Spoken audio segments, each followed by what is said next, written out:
Dans la vidéo précédente, j'avais modifié les expressions qui étaient de part et d'autre du symbole inférieur ou égal. C'est pour ça que ça m'a motivé à utiliser une rédaction par équivalence successive. Dans cet exercice, quand on observe, on a une stratégie. C'est que cos A plus B, on doit avoir un petit réflexe, c'est une formule trigo. Cos A cos B moins sin A sin B, donc on connaît une reformulation. Et cos A moins B, pareil, cos A cos B plus sin A sin B. Et on se dit que finalement, en reformulant la partie de gauche du égal, on devrait pouvoir aboutir à ça. Du coup, je ne vais pas travailler avec ce égal et le reformuler par équivalence. Je vais plutôt travailler avec la partie gauche du égal, la reformuler, je vais faire du égal successif.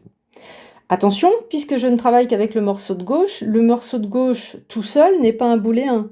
Donc il ne faut surtout pas mettre équivalent en pensant que ça veut dire je reformule. Je vous rappelle que le équivalent est un symbole math dont l'utilisation est très stricte. Il ne s'utilise qu'entre deux booléens. Donc là, on va utiliser le égal.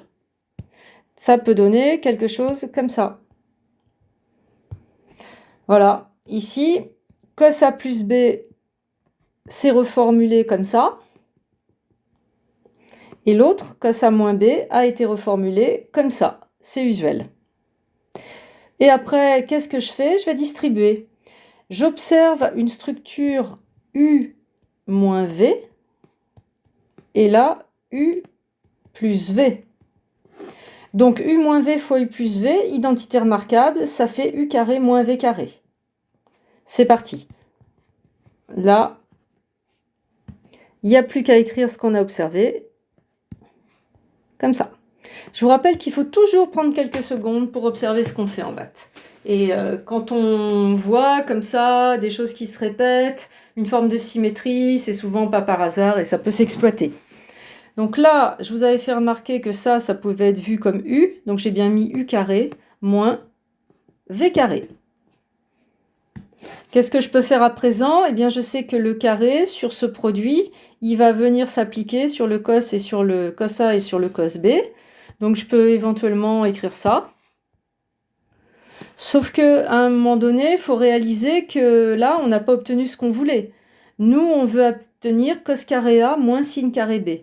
Donc, cos carré A, il est là, très bien. C'est ce que je veux faire apparaître. Sin carré B, il est là, ok.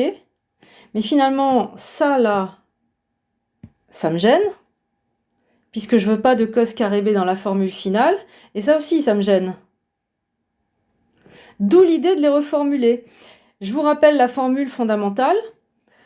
Cos carré B plus sin carré B, ça fait 1. Du coup, cos carré B, eh bien, je peux le reformuler en 1 moins sin carré de B.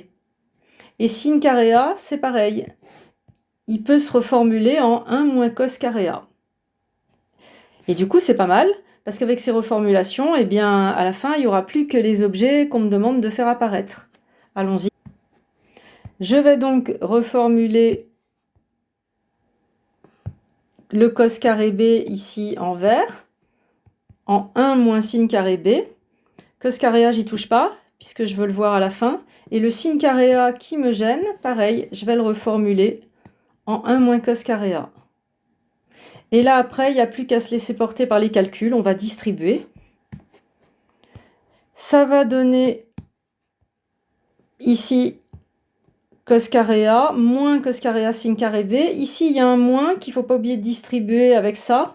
Donc là, moins par plus, moins sin carré B, moins par plus cos carré A sin carré B. Faites gaffe aux signes moins qui sont souvent source d'erreurs de calcul.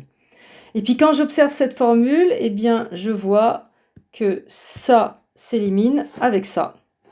Et il me reste bien cos carré A moins sin carré B. C'est ce qu'on voulait. Donc, par égal successif, j'ai démontré que cos A plus B fois cos A moins B était égal à cos carré A moins sin carré B.